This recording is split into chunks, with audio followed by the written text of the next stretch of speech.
The economy is in freefall, and no one's sure where rock bottom is. And as the mortgage crisis and mounting job losses melt away the American dream, another fundamental economic problem is being exposed: America's debt epidemic. Middle-class America is under attack. We begin then. Elizabeth Warren is a Harvard law professor in charge of the oversight panel monitoring the government's $700 billion banking bailout. She's also a leading expert on consumer debt. Is this the next crisis? It's not only the next crisis, it's the now crisis. None of these things are separated from each other. We are in debt crisis, not just mortgage crisis. Want to refinance and get cash? Before the housing bubble burst, many Americans were able to take loans against the value of their houses to stay afloat, using that cash to pay off credit cards and other debts. But with home values plummeting and unemployment rising, millions now have nowhere to turn. I never knew this would happen. And American consumers are now carrying an unprecedented, staggering amount of debt: $2.5 trillion. I'm so sorry. So how did we get here? This is a big one. Vicki Harrington's story is sadly typical. $125,311.50. Like so many people, she is drowning in debt.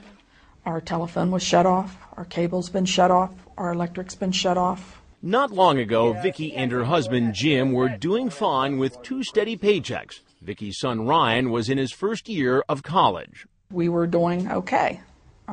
But when my son got sick, our whole life changed dramatically. Medical bills are a leading cause of debt in America. And as the Harringtons discovered, they were just one serious medical emergency away from financial ruin. In 2005, Ryan was diagnosed with a rare form of lymphoma. By the time doctors caught it, the cancer had spread to his brain. A lot of crying, a lot of praying on the floor. Luckily, they had health insurance, but Vicki stopped working to be by her son's side during chemotherapy, and the bills began piling up. Credit cards were an easy stopgap. We had to use credit cards because that's the only way we could survive.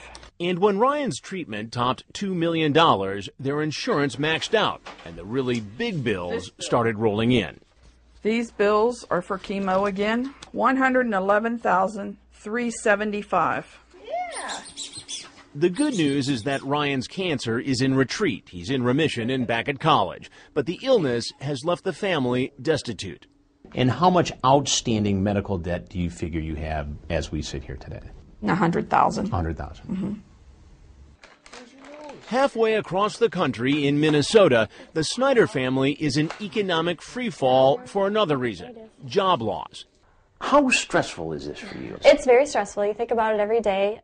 Chris's husband, Matt, a plumbing contractor, was recently laid off. Getting by on her one salary has them hanging by a thread. You're robbing Paul to pay Peter. You know, what can I pay out of this check, and what's going to have to wait to the next check? Credit cards are now a lifeline for the Snyders as they desperately try to stay afloat.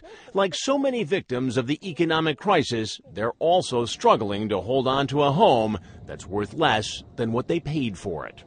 The house across the street is for sale for $100,000 less than what our house is mortgaged for.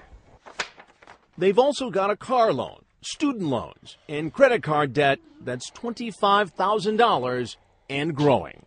You still have to use this card once in a while to get by. I do. I've got my car insurance and Target. That was groceries. Gotta eat. Gotta eat. Gotta have car insurance. Harvard's Elizabeth Warren says that too many Americans today are like the Snyders and the Harringtons, accumulating debt, not wealth.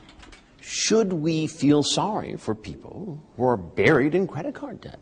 To me, it's not about feeling sorry. It's about understanding the economic realities.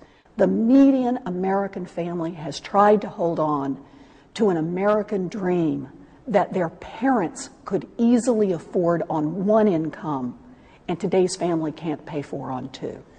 They need to make it to the end of this month. And if plastic is the way to do that, that's what families have been doing. And that means more and more families are sinking deeper into financial quicksand. All of this is very overwhelming. To know that you may never, ever, ever see the bottom.